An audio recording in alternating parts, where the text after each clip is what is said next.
सको। मैं हूं आर के शर्मा और आप देख रहे हैं जी न्यूज उत्तर प्रदेश वन। आज के मुख्य समाचार। दतिया में गरजे जयवर्धन सिंह उपचुनाव, कांग्रेस के सम्मान का चुनाव। दतिया मध्य प्रदेश में 30 जुलाई को होने जा रहे उपचुनाव में प्रदेश कांग्रेस अध्यक्ष जीतू पटवारी के साथ पहुंचे पूर्व मंत्री व कांग्रेस नेता दिग्विजय सिंह के पुत्र जयवर्धन सिंह ग्राम उदगवा में आयोजित कार्यकर्ता बैठक में कांग्रेस के समर्पित साथियों को संबोधित करते हुए कहा कि ये उपचुनाव कांग्रेस के सम्मान का चुनाव है, इसे हम सबको मिलकर जीतना है।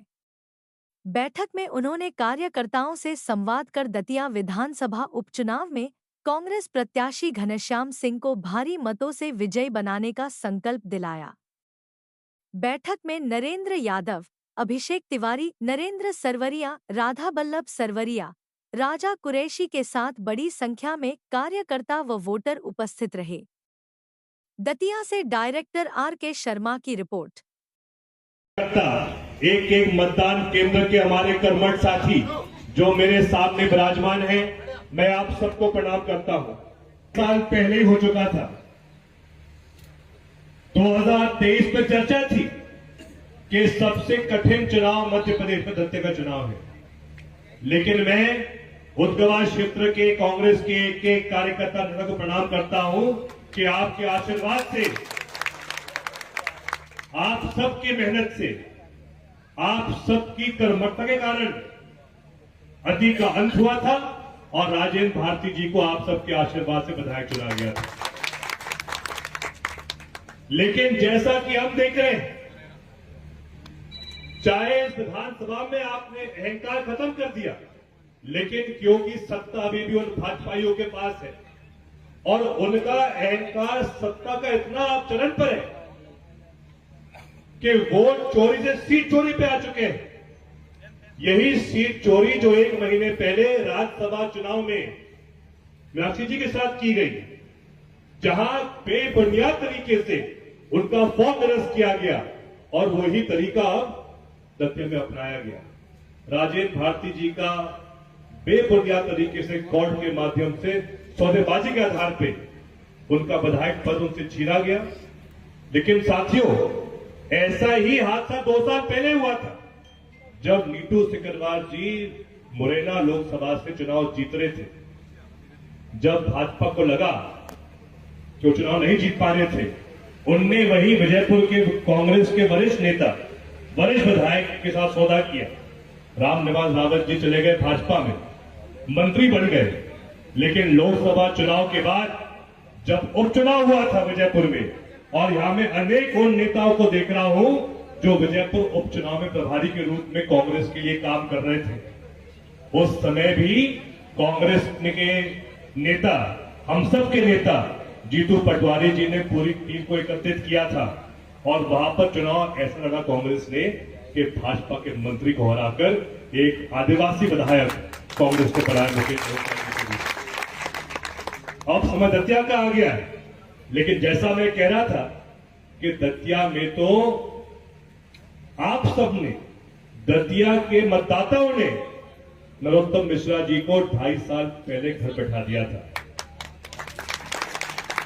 अभी हमारी गलती नहीं है कि कुछ दिन पहले भाजपा ने ही उनको घर बैठा दिया। ये तो पार्टी का निर्णय, हमारा उसमें क्या मतलब है। एक नए प्रत्याशी को टिकट दिया है, लेकिन मैंने सुना है कि भाजपा के बड़े बड़े नेता भारी मन से कह रहे हैं कि जिस प्रत्याशी के पास कोई अधिकारी नहीं है, जिस भाजपा के दावेदार के पास क्षमता ही नहीं है, तो अगर भाजपा ही ये स्वीकार कर रही है कि गैर क्षमता वाले प्रत्याशी को मैदान में उतारा है, तो आप समझ सकते हैं कि ऐसा प्रत्याशी जनता के लिए क्या कर पाएगा। मैं आप सबसे आग्रह करना चाहता हूं, कुंवर घनश्याम सिंह जी का आप सबके साथ पुराना संबंध है, लेकिन ये चुनाव अकेले घनश्याम सिंह जी नहीं लड़ रहे हैं। उनके साथ राजेंद्र भारती जी हैं, जीतू पटवारी जी हैं, सिद्धार्थ कुशवाहा जी हैं, नीतू सिकरवार जी हैं, नितिन सिंह राठौर जी हैं, अतिलाल बघेल साहब हैं, डग्गी राजा साहब हैं, सुरेश राजे साहब हैं, केशव देसाई है, हम सब मिलके आप सबके साथ कंधे से कंधा मिलाकर निश्चित करेंगे कि 20-30 तारीख को कांग्रेस की जीत हो और घनश्याम सिंह जी विधायक बन के आए। आप ये मत भूलिए कि ये वही भाजपा है जो पिछले 40 साल से राम मंदिर की बात करती थी। निर्माण हुआ राम मंदिर का, लेकिन 2024 के लोकसभा चुनाव में हमें उम्मीद थी कि मध्य प्रदेश से अच्छा परिणाम आएगा। जब परिणाम आया, एक भी सीट नहीं आई, लेकिन उत्तर प्रदेश में आपके ही पड़ोस में अयोध्या में कांग्रेस को जीत मिली, सपा को जीत मिली, गठबंधन को जीत मिली। तो मैंने पता किया वहां के लोगों से कि ऐसा क्या कारण है कि जहां राम मंदिर का निर्माण हुआ था वही भाजपा हारी। तो उत्तर प्रदेश के लोगों ने कहा कि साहब, जो लोग इतने घमंड और अहंकार से कहते हैं कि जो राम को लाए हम उनको लाएंगे, क्या भाजपा इतनी बड़ी हो गई कि वो भगवान श्री राम को ला सकती है? ये बात उत्तर प्रदेश के मतदाता ने समझ ली थी। और जो बात उत्तर प्रदेश के मतदाता, अयोध्या के मतदाता 2024 में जान गए थे, कुछ दिन पहले जब ये बात पूरे देश और विश्व के सामने आई कि राम मंदिर पर जो चढ़ावा, जो चंदा एक शतानु ने चढ़ाया था पूरे आस्था के साथ, वही चंदे के साथ भाजपा और उनके दलालों ने चोरी की है। ये सच्चाई भाजपा की है। तो जो संगठन और जो भाजपा भगवान श्री राम के नाम पर इतना बड़ा पाप कर रही है, आप समझ सकते हैं कि आज हमारे सामने कितनी बड़ी चुनौती है। ये चुनाव प्रदेश का भविष्य तय करेगा। मोहन यादव जी पिछले 2.5 साल से मुख्यमंत्री हैं। मैं आप सबसे पूछना चाहूंगा, क्या मोहन यादव जी के कार्यकाल में पिछले 2.5 साल में एक भी नई योजना किसी को मिली है क्या?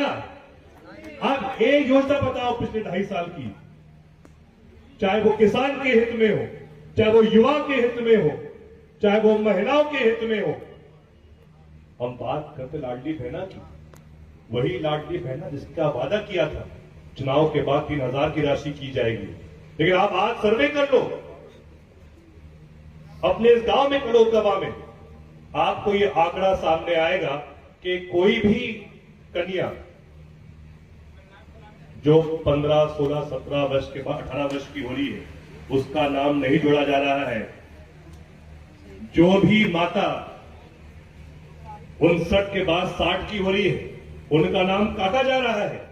ऐसे अगर आप सर्वे करोगे तो एक मतदान केंद्र पे मात्र 40% महिलाओं को या उससे भी कम प्रतिशत महिलाओं को लाभ मिल रहा होगा लाडली बहना। अधिकतर महिलाओं इससे वंचित है। 20% महिला, जो अध्यक्ष जी बात कह रहे हैं, मात्र 22% महिलाओं को आज लाडली बहना का लाभ मिल रहा है। लेकिन जो शेष 78% महिला है, क्या हम उनके पास जा रहे हैं? मैं ये प्रश्न आपसे पूछना चाहता हूं, क्योंकि ये जो हम बाहर के नेता हैं, हम तो आके आपको वक्तव्य दे सकते हैं, सलाह दे सकते हैं, लेकिन 30 तारीख को हार और जीत तो आप सब पे निर्भर है। और मैं जानता हूं कि यहां तो राहुल गांधी के एक पॉपर शेर विराजमान है, जीतू पटवारी जी के एक शेर यहां उपस्थित है। कांग्रेस की जीत आप सब पे निर्भर है। आप याद रखो, ये वही भाजपा है जिसने 1 महीने पहले नीट घोटाले के माध्यम से व्यापक घोटाला जो 2011 में हुआ था, 15 साल बाद अब पूरे देश में वही घोटाला भाजपा पूरे देश के साथ कर रही है।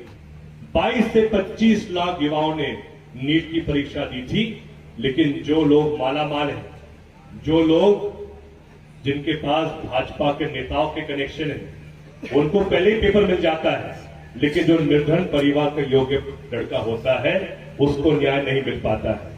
यही सच्चाई भाजपा की है। आप सबसे मेरी प्रार्थना है कि वो एक वर्ग जो शोषित पीड़ित परिवार से आता है, अगर एक नेता पूरे देश में है जो शोषित पीड़ित वर्ग की आवाज उठा रहा है, तो वो हमारे देश के नेता राहुल गांधी जी। और मैं आप सबको सावधान करना चाहूंगा कि ऐसे अनेक तीसरे चौथे दल भी आएंगे आपके बीच में, गुमराह करने का प्रयास करेंगे। लेकिन आप आज याद रखिए, जो घटनाक्रम पूरे देश भर में हो रहा है, अब मात्र 2 ही दल बचे हैं, भाजपा और कांग्रेस।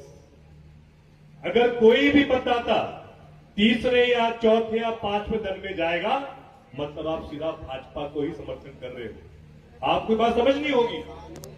अब 2 ही विचारधारा बची है इस देश में।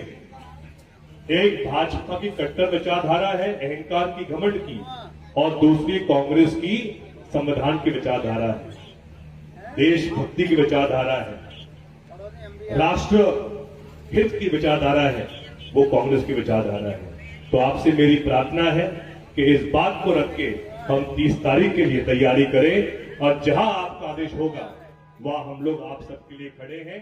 अपने अपने